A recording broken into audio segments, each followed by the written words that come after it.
Hello, and welcome to another, finally, episode of Break the Cycle with me, your host, Joshua Smith. Hope everybody's having a wonderful Thursday. It's almost the weekend. You almost made it. Guys, I know I haven't been doing a lot of shows recently. A lot of stuff, you know how stuff snowballs.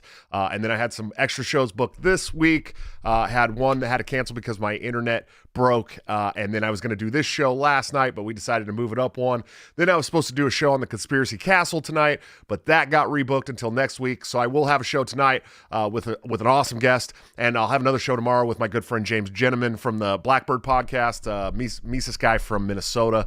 That's going to be a lot of fun. He's the most base gay dude I've ever met in my entire life, by the way. It's going to be savage. You're going to love it, I promise you. But I'm back. I am back, and we're going to be doing a lot more shows. If you listen to the show just in the audio portion only, you know that at the beginning of the week I told you I was going to be getting back into it head first, and I am. I absolutely am. This week just had some issues, and next week we will be chock full of shows again. Guys, but before we get into this awesome show, let's start off with some sponsors. Of course, we have toplobster.com, the man, the myth, the legend, my good friend, and partner on Break the Cycle, where you can get this great, it didn't have to be this way, Ron Paul hoodie that you see me wearing tonight by using BTC at checkout for a 10% discount, or you can join the Patreon. Subscribe star, become a member of the YouTube channel here under all of my videos by hitting the join link, where you can get into a private Discord server with awesome people. I mean, just the coolest community ever, and get all of Top Lobster's new gear up to 2 weeks before it goes to the general public at like a 30% discount. So big time discount. And I am uploading as we speak right now. So if my internet's a little slow, I'm uploading currently the Patreon stuff. I got way behind on that. And some of the Patreon goodies that are getting sent out are being sent out this week as well. So if you haven't gotten your mug or your t-shirt, you're probably going to get it really soon. As soon as the English distributor sends it to you. It takes a while sometimes. My buddy in Australia still hasn't gotten his mug, and it's been months. So I'm going to have to figure out what's going on there. But go check out toplobster.com. He is the man, I promise you. If you haven't been drawn by him, hopefully you will soon. And of course, executive producers of the show, anthemplanning.com, for all your emergency and crisis planning needs. Check them out today. See what they can do for your business, home, or personal life. They're doing a wonderful job that the government has historically sucked at much cheaper and much more efficiently. Seriously, if you own a business, when you're done with this show, if you're not coming to watch the after hours with my friend tonight and I, then please go check out anthemplanning.com. I promise you they're going to be able to do something awesome for your business that saves you time and money. I guarantee it. And I know some people that are working with them already from the show, and they say nothing but good things. So definitely go check them out. Guys, we've got a great show for you tonight. I'm very excited. So years and years and years ago, okay, I went to a football game. I was a young kid. I was probably, I had to be 8, 9, or 10, somewhere in there.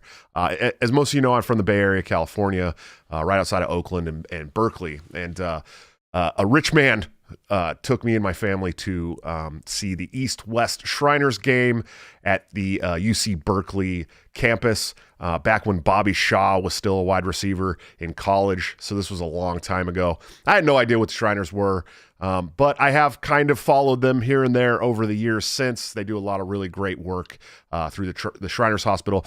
And so when I saw a gentleman in the Mises Caucus, and a libertarian that was also a Shriner, I asked him if he would like to come on the show. He is my friend Dustin S. Blankenship. Sir, how are you doing tonight? I'm doing fantastic. How about yourself, Josh? Oh, I can't complain, man. I'm just trying to hang in there, get some more shows up for people. I know that I've been running behind and doing the campaign for vice chair, obviously, and then having 7 kids and a job and all that stuff. So it's a lot, but we are getting more into the grind now, and I'm kind of finding my stride when it comes to getting into these state conventions, which is, it's hard. When you're trying to go to a state convention every weekend or every other weekend, it's hard to do. It was at one time in my life, it was really easy because I didn't care about anything. I could just hop on a plane Friday night and travel out all the time, constantly. Now I can do that. It's just I got to plan it out about a week in advance. You know what I mean? Oh yeah, absolutely. By the way, I should probably give you fair warning. I have 2 crazy puppies that have been napping at my feet until the exact moment that we went live. Oh, so man. If you hear a dog bark, you're not going crazy. It's just one of my mutts. And you know what? That's totally fine. I just realized that on your ticker I said follow the Dave on Facebook at Dustin S. Blankenship. That was from last show when I had Dave Casey on, who's a wonderful friend of mine and always a lot of fun. But brother, let's talk. Okay, look, we're gonna get into the Mises Caucus stuff tonight. You're in West Virginia, correct? That is correct. Yes. Cool. So we'll take the show out singing that really fun song that everyone loves. No, I'm just kidding. So let's start off with talking about your journey of liberty. You're in the Mises Caucus, you're a Shriner, but everybody's got a road to liberty and freedom, and especially us Austrian guys. We all have different stories, man. But how did you get to where you are today? Oh, I think it was definitely a long and probably at least partially disinteresting road. I started out in southern West Virginia, so I'm a direct descendant of Devil Anse Hatfield, who most people know from the Hatfield-McCoy feud. And this, growing up, everybody was a Democrat. That's where I come from. Everybody loves the Union, and everybody's a Democrat, and that's what you do. And so I knew as soon as I was ready to register to vote, I was going to register Democrat. So that's what I did. And I was the only person in my town with an Obama for America sign because I thought that was the right thing to do. Yeah. Then I got to college, and I kind of took the opposite path that you hear most people say about when they get to college, which is, you hear the story that they went to college and they became a liberal. I went to college and I learned about political science. I learned about economics. And I realized pretty quickly that I was not actually liberal. And so I thought for a while, well, maybe I'm a Republican. And so I tried that for a little while. And I realized very quickly, oh, no, I'm not a Republican. And that was about the time, that was circa 2012. And that was when, I saw clips and started learning about Ron Paul and really bought in to what he was saying. And at around the same time, I had decided, I was in law school, and I decided that I was going to go ahead and get my master's in public administration. And in our master's program, we had a self-proclaimed communist that was teaching us public finance and economics. And she, to her credit, she taught all of the schools. And I really took to the Austrian school. We watched, I don't know if you've seen the version, it's like Epic Rap Battles of History, but it's yes, of course. The rap, right? And I just said, this makes so much sense. And from there, I kind of started studying more and learning, and it always kind of stuck with me. And fast forward, got to meet some people in the party, and I just knew ultimately the Libertarian Party was going to be the right place for me. I didn't know at what point it was going to be the right time to make the call. And then around 2017, I just said, you know what? I've had enough of Democrats. I've had enough of Republicans. I know that this is what I am. This is the true path to a free society is through the principles of the Libertarian Party, specifically libertarianism in general. And ultimately made the call, switched the party registration officially, even though I'd been telling everyone. It was funny. I had a Facebook memory come up a couple weeks back, and it was from 2012, 2013, where I was talking about being a libertarian. And of course, back then in my heart, as they say, I was, but officially in 2017. And then I got connected with a couple of great guys here in West Virginia. And slowly but surely just kind of embedded myself. You mentioned the Mises Caucus. That was actually kind of the first group of people that I met in the West Virginia Libertarian Party. I had registered. I said I was going to go to the convention. One of my best friends, who's also a Shriner, his name's Taylor Richmond. He's actually on the state XCOM here in West Virginia. Taylor had said, he wanted to go to the convention. I wanted to go, so we rode together, and we had connected with some guys, Will, who's our state chair, and several other guys. And it's funny. We were talking the other day, and I'm like, it's so strange, because I can't imagine a day now that would go by without talking to these people. But yet, a year ago, we had never spoken. Right. So it really brought a sense of community for me within the Libertarian Party, and gave me really something to buy into. And the more that I learned and grew, and really, kind of came into that side of things through obviously Dave Smith's show. And then one of my fraternity brothers from undergrad, I'm a former national president of a college social fraternity, and Cameron, one of my fraternity brothers who lives in Florida, suggested that I join the Mises Caucus group because I was interested in Austrian economics. I had really enjoyed the show from Friedman's show back in the 80s. It's slipping my brain. Free to Choose. Yeah, Free to Choose. I was about to say that too. And actually, somebody in the chat just asked if your teacher taught the Chicago school, which is funny too. So, that's fantastic. Yeah. So Free to Choose was a big thing that helped me, head that direction. And the other thing I would say is, to her credit as well, she loved to debate. And so oftentimes I would tell her why she was dead wrong. And we had some really epic arguments in that course that I think strengthened me in the long run. And then actually, when the course was over, she gave me a hug and told me that I was one of her favorite students she had ever had. Oh, that's great. Because I was one of the few students that had ever challenged her on every belief that she had. Sure. And I love that. I think that's really important, no matter what the conversation is. When you're going to, have a discussion, have a debate, you don't always have to reach the same conclusion. But if you can both grow and learn and understand each other better, it's wonderful. And I teach college courses now, and I'm an administrator for WBJC. And that's one of the things I do debates in almost all of my classes. And I tell the students, I don't always expect you all to, at the end be like, oh, this person's right. But what I do want you to do is to understand where they're coming from and to really fully see their perspective. Sure. I think we can grow a lot by doing that. Well, and it takes balls. As a college student, I remember going to college my first time. I went to college as an adult, like as a full, like on my way to 30-year-old adult. And it takes less balls when you're an adult, but when you're a young person and you're in college and you're coming from a lot of us are coming from the public school to prison pipeline, and we're hopping into these classes that we look to these people as administrators or authority figures. It takes a lot of balls to debate your college professor. You know what I mean? When you go into college and you feel like, I don't know anything. These people are the people that are going to teach me everything. And I think that's kind of the problem in the college system, is that a lot of kids go in there thinking, hey, I don't know anything. This person at the front of the classroom knows everything. And so I have to just listen and do whatever they tell me. And they start to adopt every belief of that teacher.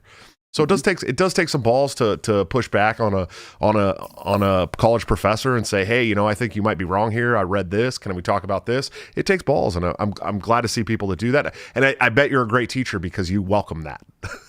I am told that I am, although I've also been told that I could eat certain things and die. So you never know. There are lots of different opinions, but yeah, I mean, honestly, for me, when I teach, especially, if I can foster a debate environment where everybody feels comfortable to speak their opinions, I think that's probably the best classroom environment that you can have. So. Absolutely. There's no doubt about it whatsoever. Shout out to Matthew Lucas for the $10 super chat, brother. I appreciate you. Another one of my favorite West Virginians. He says, get to your state convention so you can help vote Dustin to the LNC. And Josh, are you a Raiders fan? No, I'm not a Raiders fan. I grew up right outside of Oakland. But I am not a Raiders fan. Most of my friends are Raiders fans or Niners fans, and when it's the Raiders or Niners and not the Cowboys, which I am a fan of, I root for the Raiders or Niners. But I am a Cowboys fan first. But wait, you're a Cowboys fan? Oh yeah. Okay, hang on. I have to pull something up and read it. Here we go. Because my mind was blown by this fact today, and I think it's just too appropriate. Is it the Trent Dilfer one? No, it's a Joe Burrow fact. Oh, okay. Yeah. Well. So this true fact, and you can fact check me on this, Joe Burrow has led the Bengals to more playoff wins in 15 days than Dak Prescott has led the Cowboys to in 6 years. Yeah, well, and true here, fact. You know what? I heard an even worse fact the other day, first of all. Trent Dilfer has more playoff wins since 1996 than the Cowboys do, and that hurts me. Ooh. That hurts me so bad to think about. It's funny because I'm a Cowboys fan. My mom fucked me up. My mom gave me a Dallas Cowboys starters parka when I was like, I don't know, 5 or 6 for Christmas, and this was right before. Well, I guess I was a little bit older. Maybe I was 10. Yeah, because it was right before we won 95, 96 back-to-back Super Bowls. And so it was like, I got this parka. I was like, yeah, I'm kind of a Cowboys fan. Started watching the Cowboys games. We won back-to-back Super Bowls. We take a year off. We won another Super Bowl. And it was like the course was set. You know what I mean? And then I spent the next 30 years of my life crying at every postseason. I mean, really, it was like this year. We had this season, and I'm watching them, and I'm going. I know we shouldn't get into football talk, but I don't care. And I'm watching them, and I'm going, okay, we lost to teams that we should have wrecked, like Denver. Okay, there was no reason for us to lose to the Denver Broncos whatsoever, and it was a shitty game. We played really bad.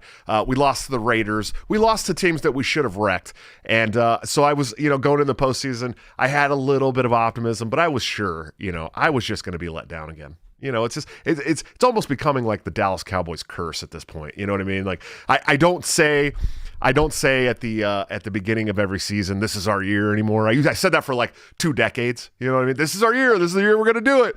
And then we didn't. And so they're kind of becoming like the San Jose Sharks to me. I'm a big hockey fan, big San Jose Sharks fan. There's been like 5 years since the inception of the San Jose Sharks that we did not go to the postseason, and we have never won a cup. So wow. That's insane. And we did make it to the cup once and got wrecked by the Penguins. So, my teams, that's just how I roll, dude. Except for the Warriors. I was a Warriors fan my whole life too, right? And I waited 32 years to watch them win a championship. And now everybody's like, you're a fair weather fan. I'm like, bitch, I spent 30 years waiting for them to win a championship. Are you kidding me? Fair weather. Get out of here. I saw the Golden State Warriors play the Atlanta Hawks in Atlanta, okay, where Latrell Sprewell hit a 3-pointer while we were down by 2 at the buzzer to win the game. I've been watching them my whole life, and you are not allowed to call me a fair weather fan. You know what I mean? Oh, well, I'm a bandwagon fan of the Warriors 100%. I did not watch the NBA at all until they started playing well. Steph Curry said, okay, I'm going to watch them. But I only watch playoff basketball because just like baseball, it's boring to me unless there's something on the line. Well, and see, there's another team. I'm a diehard Oakland A's fan. I grew up at the Oakland Coliseum, okay? We have not won a World Series since 1989, okay, where we swept the San Francisco Giants in the Battle of the Bay. But everyone puts an asterisk next to it because it was happening when we had the 1989 Loma Prieta earthquake. So we had to play, because the Candlestick got wrecked in the earthquake, we had to play every single game at home in Oakland. And so every Giants fan's like, well, you only won because you had to play every game at home. Fuck you guys. You know what I mean? Like, ouch, my heart. But 1989, that's the last time the Oakland A's, I was 6 years old the last time the Oakland A's won a World Series. And that was when I was born. Yeah, I was born in 1983. So I was 6, and I'm pushing 40. I'm a year away from 40. March will be my 39th birthday, and I have not seen my Oakland A's win a World Series in a long time. So, but let's look. I enjoy the sports talk. I could do sports and music all day. I literally can't. But let's talk about the Mises Caucus a little bit. We're gonna get into the Shriner stuff. I really want to kind of ride the show out on that, but. Mises Caucus, man. I've been with the caucus since 2017. I was there when it was 55 people in a Facebook group. Before Dave Smith and Tom Woods, I was the face. I was the guy. I traveled to 25 states in 2017, 2018. I traveled to another 13 before they shut me down for COVID in 2020. I put in a lot of time and effort for it. I think it's the best vehicle for moving not just the party forward, but moving liberty forward politically in this country. What does the caucus mean to you, man? And why are you a part of it? It's got to be more than just the Austrian thing, right? Oh yeah, absolutely. And I think that's, for me, I'm gonna say this I don't like the word politically correct, but I always try to be a nice person.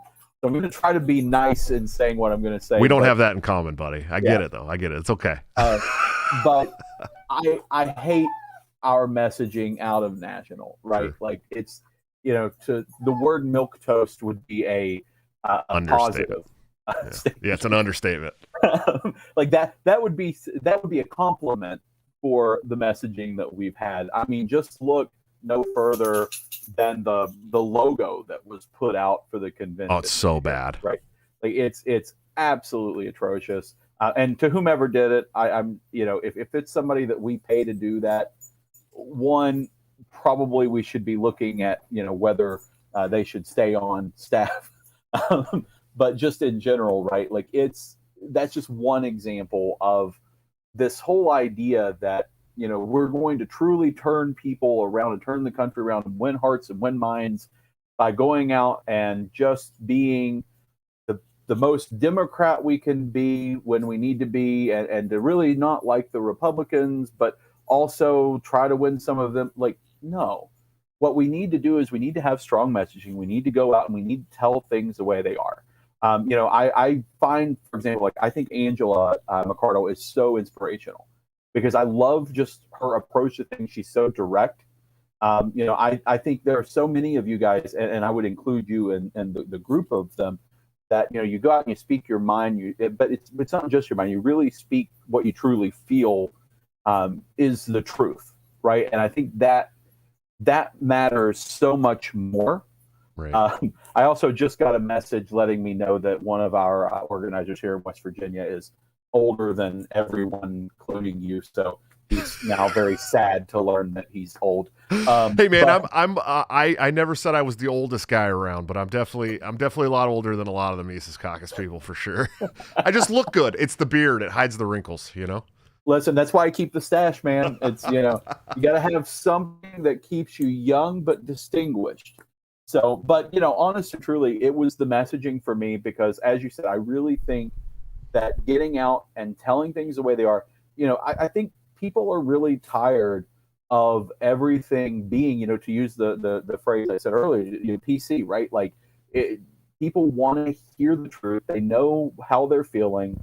And the Libertarian Party and the messaging of the Libertarian Party should reflect the fact that we are supposed to be a free society, right? That there are so many things that are just shocking going on in the country right now that I couldn't have imagined.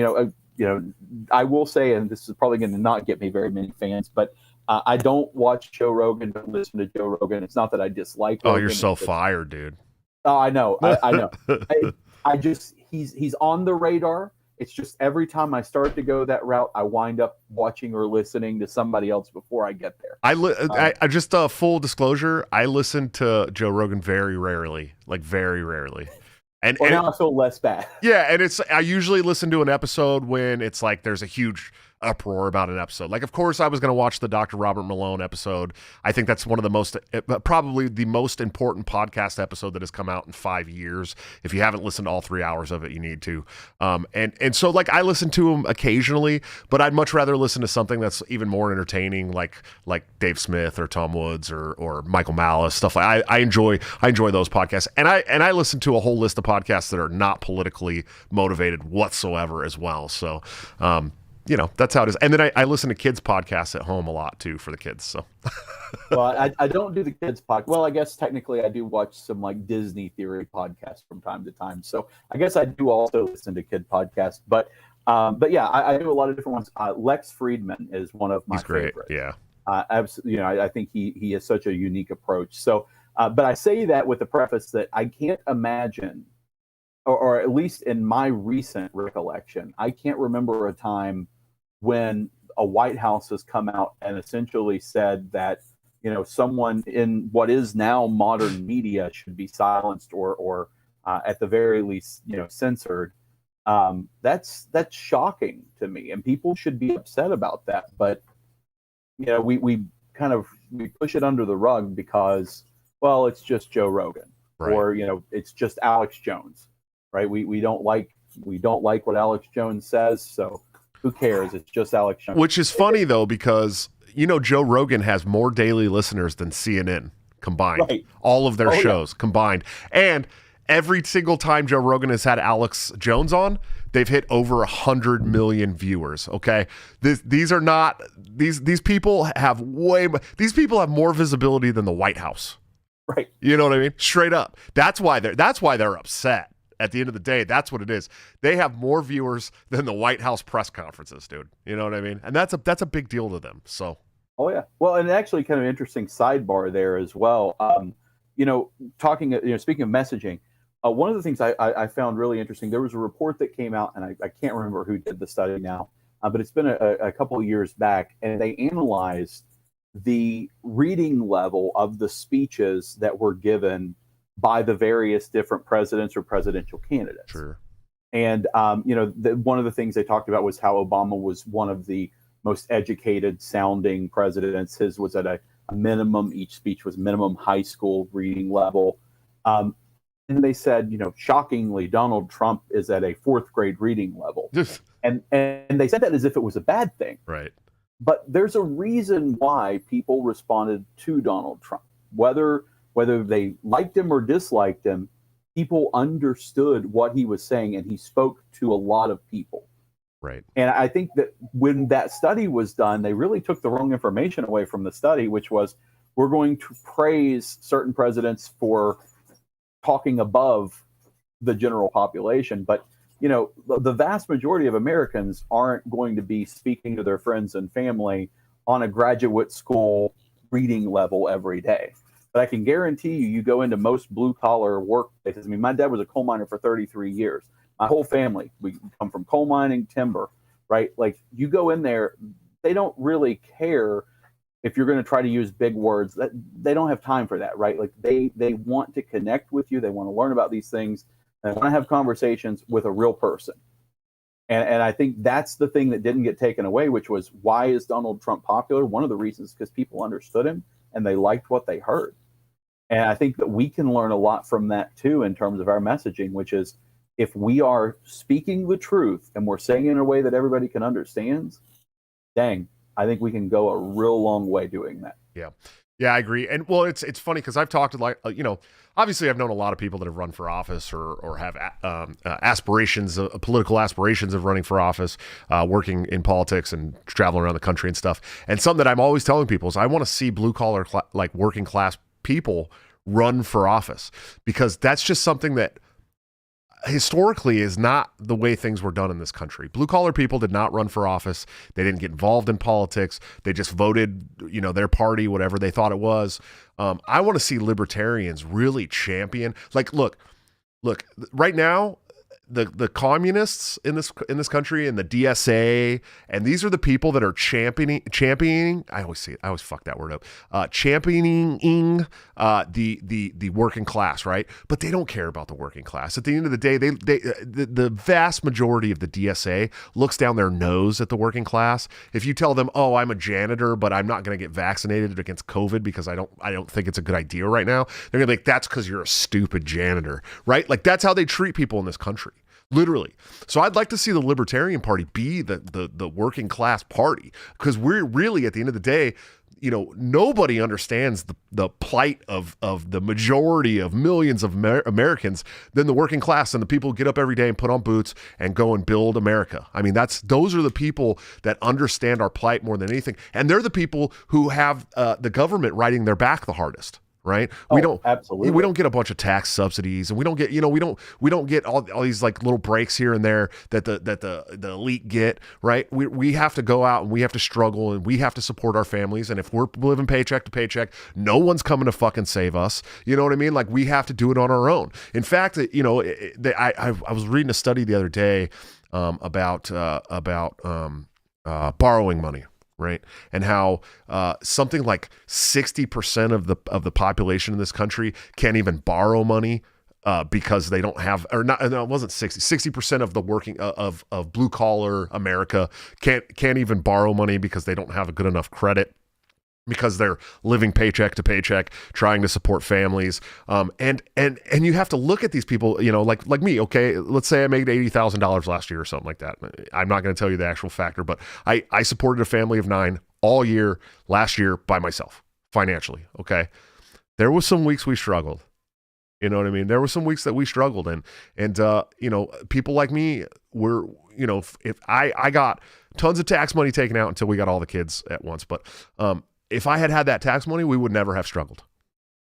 And I'm telling you, with doctor's bills, with school, with optometry bills and glasses and dentists and all that stuff, if I had just had my tax money back, none of those emergencies that popped up last year would have been a problem for me whatsoever. And that's a person who's raising a family of 9 by myself.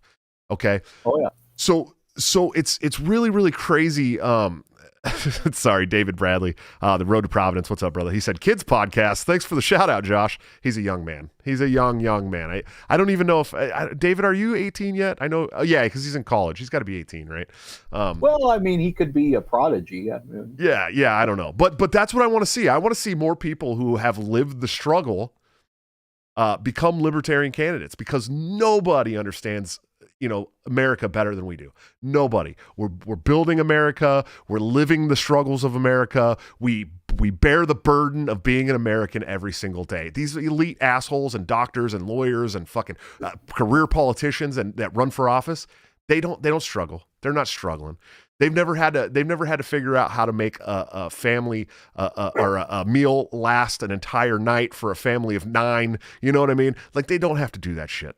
Okay, so I want to see more of you who are blue collar that are like, I hate politics. Politics sucks. I want to see you go the other direction and run for office, because if you could become a state rep, okay, you have the opportunity to really affect change in your state. If you could get into Congress, I don't care if you run as a Democrat, a Republican, a Libertarian. I would like you to run as a Libertarian. I don't care what you run as. If you have working class values, okay, and you're trying to make life easier on the working class by getting the government monkey off my back, I want to see you run. Like, those are the people that I want. I would like to see half of Congress be blue collar. I would like to see half of Congress be construction workers in 10 years. You know what I mean? So Josh, pop quiz. Yeah. Okay. And I'm sure you're going to know the answer to this. Does the Constitution, are there any constitutional requirements for the Supreme Court? Because we got a Supreme Court vacancy. Are there any constitutional requirements that they be a lawyer or have gone to law school or been a judge? Nope. None, right? I have said since I graduated from law school, and I've upset a lot of professors in law school, because I have made the comment for years, they should put a farmer on the Supreme Court. That would be great. Because I've never met anyone in my life that has more common sense than a farmer. And I stand by, if you put one farmer on the Supreme Court, they would fix so many of these complete wacko rulings that come out of this court. Sure. And this is speaking from someone with a background. It blows my mind how we go down some of these paths. So seriously, I think you're spot on, but it's, one of the things that I will say, my friend Taylor says this, and he's very correct. If we want to affect the most change, especially in West Virginia, and I'm sure there are several other states that are the same, West Virginia magistrate judges, they deal with quite frankly, all arraignments in West Virginia. Most criminal cases start out at the magistrate level. There are tons of other kinds of claims as well. A magistrate judge has no requirement other than a high school degree. If you have graduated from high school in the state of West Virginia, you can be a magistrate. If you really want to affect the most change, especially in this state, go run for magistrate and then sit on that bench and make decisions that are going to help people be more free. Sure. That's how you really make the most change. And then second point, in West Virginia, you mentioned the legislature at state level.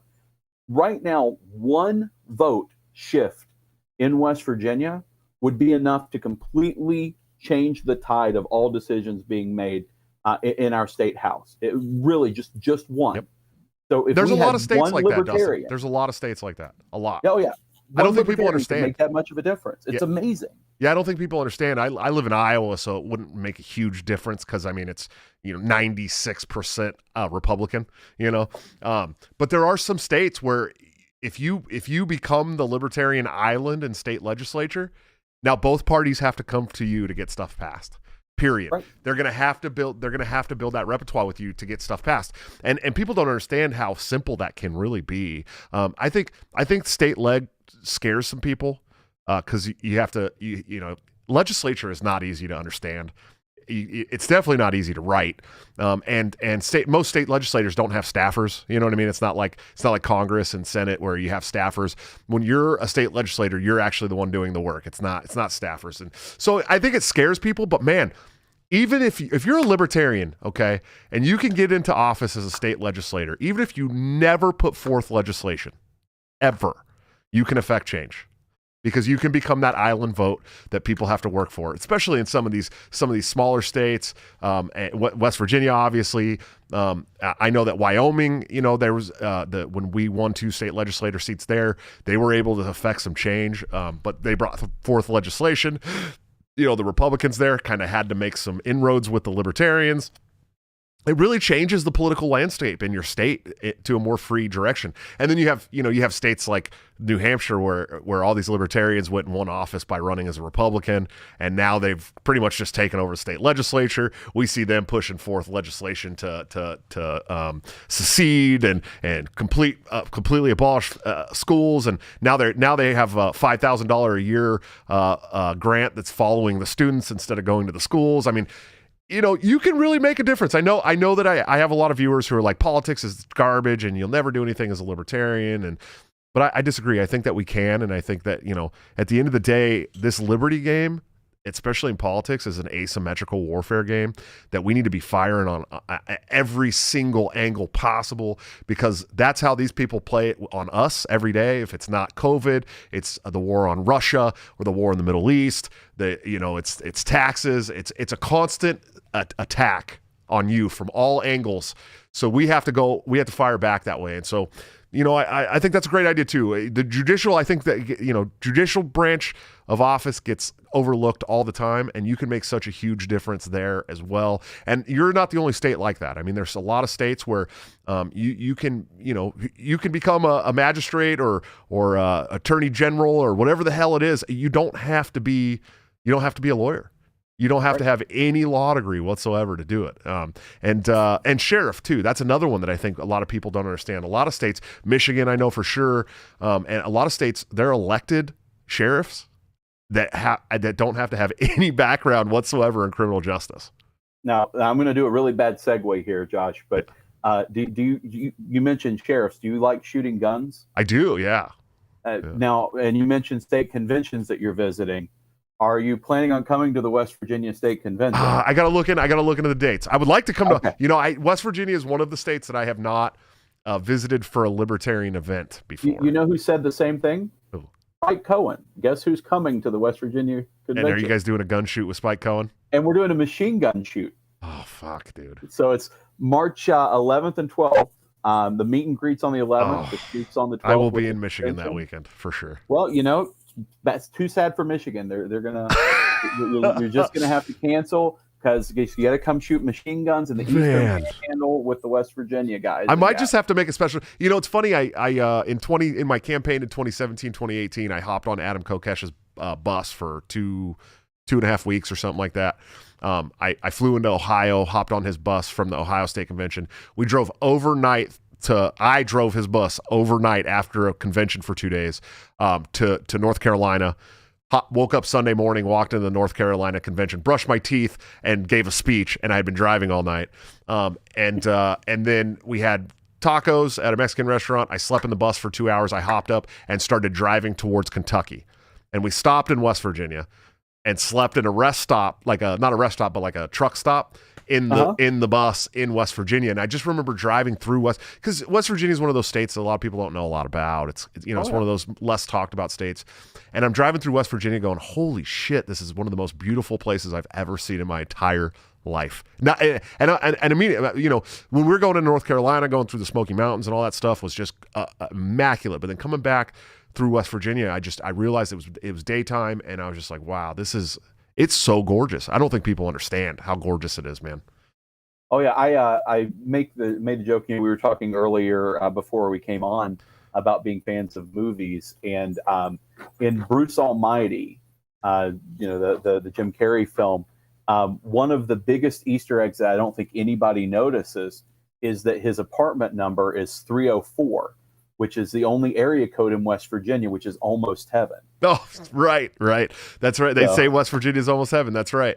And there's some great songs about West Virginia, my friend. Some great ones. We could sing it on the way out of here, but well, WVU has been losing all their basketball games, so we haven't gotten to sing it very much. Lately. Bummer. That's a bummer, dude. Yeah, it's amazing, dude. I it's definitely a place that's on my bucket list to like actually visit now, instead of just driving through. So it's gorgeous. I'm up here in Morgantown. We've got WVU football, all kinds of wonderful things, and I've got a pretty good spare bedroom that you're looking at part of in the background right now. So if you like wood paneling, you've got a free place to stay anytime you want to come to Morgantown. I do wonder how long that drive would be. You know what I mean? I think last time I looked, it was only from Iowa to Baltimore, because I had a 9-hour layover in Baltimore on my way home from Boston. Like, cool, thanks for flying me for 20 minutes to just have me sleep in an airport. But my fiance's like, I'll drive there and pick you up right now. And we looked, and it was only like a 9-hour drive from Iowa to Baltimore, 10-hour drive or something. I was like, oh yeah, we could pull that off. So West Virginia can't be that far. Yeah, it's not bad at all. 70 takes you most of the way. Yeah, it's funny. It's funny moving to Iowa, how I could just drive everywhere now. It's like I lived in California and Washington. I lived in California and I just kept moving north. Right, I moved back up to the Bay Area from San Francisco or from San Diego, and then I moved to Portland, Oregon, and then I moved to Southern Washington. It was like I just kept going as far away from California as I could get, and now I'm in the middle of the country. But it was like when I was running in 2017, 2018, I had to fly, everywhere I went, and it was like an all-day excursion no matter where I was going, unless it was like somewhere on the West Coast. It was like I'd have a layover that took a couple hours, and then I'd get back on a plane, and finally by the evening I'd leave at like 5 o'clock in the morning, and finally by the evening that night I'd be wherever the hell I was going. And it was hell. Now I can drive to Nebraska, Illinois, Michigan, Missouri, Minnesota. I mean, it's wild, and all within like 4 to 8 hours max. I mean, we can get down to Arkansas in 8.5 hours. It's crazy. Wow, wild, man. But West Virginia is not that close to everything. So no, you guys are. I mean, you're almost East Coast at this point. Just to get, because we don't have a lot of interstate here, really, right? And so, or 4 lanes in general. So to get from Morgantown to my parents' house, which really isn't that far in terms of distance, but because you have to drive relatively slowly, it's about a 5-hour drive, where if I were going into Pennsylvania at the same time amount, I could be to New York in just about the same amount of time as it would take me to get to my parents' house in West Virginia. It's so crazy, dude. Yep. It's so crazy. It is, that whole area is just wild to me too, man. It's like I don't know. Once you get like halfway up the East Coast, you can go through like 10 states in a matter of 8 hours or something. Like, you're just like, how? It doesn't make any sense. Coming from California, it takes you all day to drive from the top to the bottom. I mean, literally, it's like 15 hours. You know what I mean? And that's one state. And if you're driving across the country, it takes you 2 days to get through Texas. 2 whole days. I lived in Texas for 1 year. And immediately decided that was a bad life choice and moved back to West Virginia. Yeah, dude, it's Texas. I lived in Texas for 30 days, and I got the hell out of there. So I get it. What part of Texas? Dallas, right outside of Dallas, Mesquite. I lived in Austin. Yeah, that's even worse. Dallas is okay. Austin is a lot of fun to visit. Yes. I could never live there. That's like, but it's very difficult to live in the People's Republic of Austin. Yeah, it's basically how all the like blue states and cities are now. Like, they're super cool to visit, dude. Like, California is a lot of fun. New York's a lot. Well, it was a lot of fun when you could go do stuff without having a medical procedure forced on you. Chicago's a lot of fun. I mean, these cities are fun to visit, but you can't live there. You can't fucking live there. I had to move. I had to move to Iowa, where it's 1/5 the cost of living in California. I can leave my front door unlocked all night. Nothing gets stolen. No one gets shot here. It's affordable. It's crazy, man. It's crazy. You got to get the hell out of those cities. You got to. My mortgage for the home that I have here in Morgantown is half the price of half the rent for my apartment in Austin. Yes, yeah, that's what I was. I pay less than double. Okay, I was $1,000 a month to rent a room in California. To rent a room, a room, not an apartment, not a house, a room. Here in Iowa, I have a 5-bedroom house with a fully built out basement for about $600 more a month than I was paying to rent a room. Wow. Yeah. Yep. It's amazing. I'm telling you, people need to start paying attention to the flyover states. It's wonderful here. Get the hell out of those cities, man. It's cold. Yep. It's cold as shit. Like right now, I woke up this morning and my car wouldn't start because it was too cold. The battery was. Yeah. I've been there. Yeah. And like the we have a minivan, and apparently we need a bigger battery because at a certain temperature your battery will not start because of the cold cranking amps. And so I woke up this morning and it was so cold, and we're talking it was like -15 or something like that. It was so cold that the van would not start. So you have to be ready for that if you move to the middle of the country, unless you're in the South. Right. But okay, so we're about 15 minutes away from the end of this thing. Let's get into the Shriner stuff. Okay, so I saw some pictures of you with the fez, right? Your hat. Right? Yes. The cool hat that you guys wear. You got it. Yes, that's what I'm talking about. Nice. I appreciate it. There you go. There's the fez. Why the Shriners? There. Why the Shriners, and what are the Shriners? Okay, so and it's a little crooked, but that'll be all right. Ah, it's fine. It's good. I've seen Indiana Jones. I know how they fit. So Shriners. I guess first thing first, it's and apparently my dog really wants to be on camera. An appearance. Right now. It's an appearance. Yeah, I put the fez on, and she's like, "Oh, Dad's got the hat on. I get to be on camera." So we're just going to let her climb back there. Well, I am being. Wow. Okay, that's how you know it's live. Yeah. So the first thing probably that's important to note is that Shriners is a fraternity and a hospital, a group of hospitals. So the fraternity side of things, we operate in a lot of different cities around the country. We're a traditional fraternal organization. If you think of college fraternities, think of that for grown men. But we have a philanthropic purpose. So we have a lot of fun. You probably see us on, cars, little tiny cars in parades.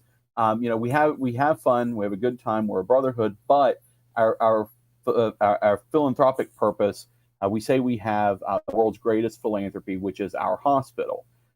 We operate 22 hospitals or medical facilities across the United States, Mexico, and Canada. So those hospitals treat various different illnesses and ailments for children, regardless of their family's ability to pay. Right. So, for example, I am an associate board member for our hospital in Dayton. Our Shriners Children's Ohio is the name of the hospital. There we are a specialty burn clinic. So we do a lot of surgeries and rehabilitations for burn victims, but we also do a lot of other wound care and other plastic surgery for children, like cleft palate. Skin grafts. We have other hospitals that focus on orthopedic injuries and ailments. But the biggest thing, like I said, is that we treat for these kids regardless of their family's ability to pay. So if they come in and they have insurance, we're going to accept insurance. But a great example, we raised within the last month. There was a child from Guatemala who was playing a game with his brother. He was 6 years old. I believe it was 6. I always get my 6s and my 9s upside down, so he may have been 9. Sure. But he was playing this game where they try to set these things on fire and then run away. And he had a burn over, I believe it was 70% of his body. And the facility there had said, more or less, that there was nothing that they could do but just make him comfortable. And so we raised, in the course of, I want to say it was less than 2 days, we raised $45,000 to get him from there to our hospital so that we could get him treated and get things turned around for him. The saying is that we have the most amazing care anywhere. I thought I knew what a miracle was. I didn't until I went into one of our hospitals. I mean, genuinely, there's no other word for it than miraculous. It is completely just amazing to see the change. And it's not just a physical change that occurs for these kids. It's a full, just like you see them become a kid again. Because when a kid has a severe illness or ailment, they lose a little bit of themselves when they feel like, oh, I can't go run and I can't play. And Shriners allows kids to be kids again. And it really is just, like I said, if you get the chance to visit one of our hospitals, to meet with some of our patients, it's life changing. I've cried more tears working with our kids than I ever had in the 30 years before. To get to see a kid put on a prosthetic for the first time and be able to walk, like, those are things that we take a lot of things for granted, and it really it tugs at the heartstring, and it shows that there's a lot of good in the world. Sure. And to not to tie it back into the political side of things, but this is a philanthropic charitable organization that's out there doing this for these kids. We're not relying on the government to step in and help. This is us coming together as a community and saying that there are kids that need help, and we are going to help them. We're going to do what's necessary to help these kids, because we are ultimately there to help each other and to grow. So that's the short of the long of it is we have 22 hospitals all over America and Canada and one in Mexico, and we are accepting kids. I should also plug and say, if you know any children that need any assistance in any of those areas, whether it be cleft palate, burn, plastic surgery, orthopedic, connect with me on Facebook. I can get you in touch with a hospital. We help with transportation. It's a truly full service experience where we really want to be there and help these kids. So we need patients. We're always happy and excited to get the opportunity to take on new patients. And obviously we need funds. It costs a lot of money to do these things because we have a full staff of some of the best doctors in the world. And so it takes money to pay for them. So being a charitable run organization, any funds donated definitely go a long way. And then any patients that need the help, we're there to help. And I should also note that tonight is the East-West Shrine football game currently going on in Las Vegas. So if you are a Raiders fan, that it is in your stadium happening right now. And that's basically, for those who don't know, that's basically like the Pro Bowl for college. Exactly. Yeah. WVU's running back Letty Brown is out there right now, hopefully running up a storm. And we do that. A lot of times people will say, well, why is there a football game? Why is there a golf tournament? Why is there a football game? One of the things that does is it gets the name out there and the publicity for people to see what we do. And then in turn, hopefully when people see that, they're inspired to help the way that we are. And if you're around, West Virginia, or if you happen to be in Minneapolis this summer, we have our international convention in Minneapolis this summer, and there's a giant parade that'll be coming through. And I know my group of guys, I'm the president of the Curmudgeon Cruisers, which is a favorite word of mine, curmudgeon. I love that word too. It's a word that should be used more. And the Curmudgeon Cruisers, we are bar stool racers. So we have go-kart bodies with a bar stool on top and high handles, and we ride those around in parades and do tricks. So if you happen to be in Minneapolis and you see me coming by on a bar stool, give me a holler, give me a shout. I'll come over and give you a high five. Nice, man. I'm a member of the Clampers. If you're not familiar, that's a West Coast fraternal brotherhood that started with the gold miners in the 1800s. And we do a lot of charitable work for the children's hospitals. They're not our hospitals, right? There's I think last time I looked, there was like 700,000 Clampers on the West Coast and surrounding territories. And it's the same thing. It's a fraternal brotherhood. We call ourselves, we don't know if we're a historical drinking society or a drinking historical society. But we do the same things, and it started with the gold miners. It was a really rough life being a gold miner.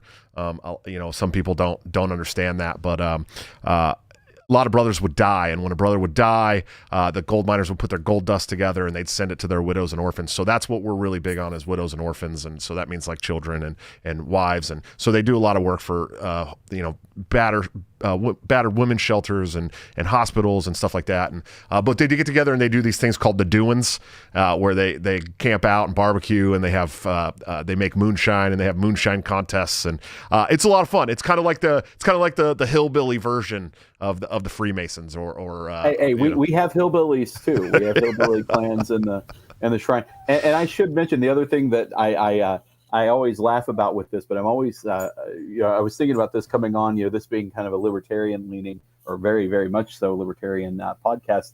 Shriners are Freemasons, and there's always that like group of people that are in my Facebook list that I always laugh when I communicate with them, because I'll see like the Freemasons are doing fill in the blank.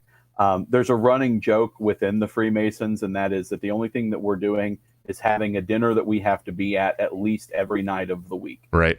That's, I promise there is no grand conspiracy. And if there was, I couldn't tell you anyway. Sure.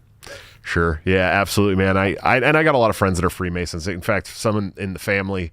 But there's a religious aspect to the Shriners as well, right? I mean, you guys have to take an oath that you believe in God and stuff, right? So we have to believe in a God, whatever that means to you.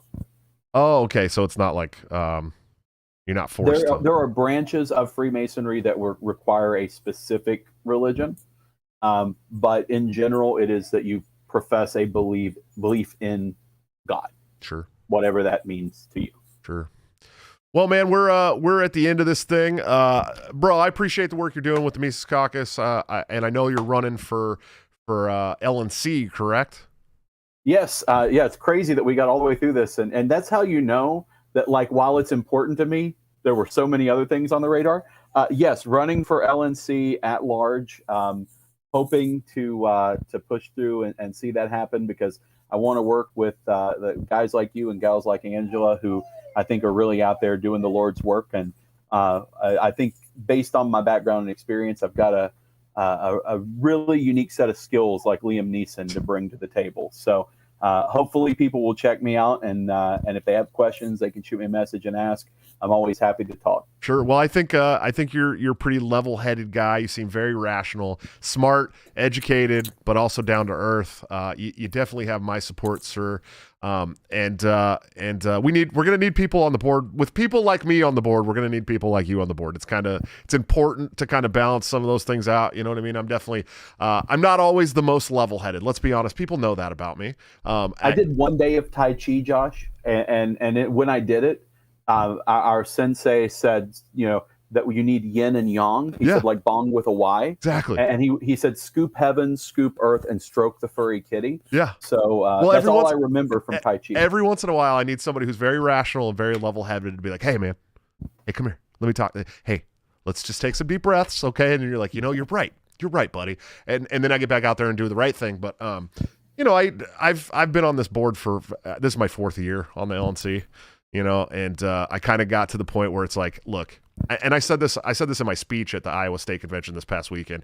I said, unfortunately, I'm on a very weird board right now where 1/3 of us is vehemently trying to fight against corruption and bring integrity and truth to this board and the party around the entire country.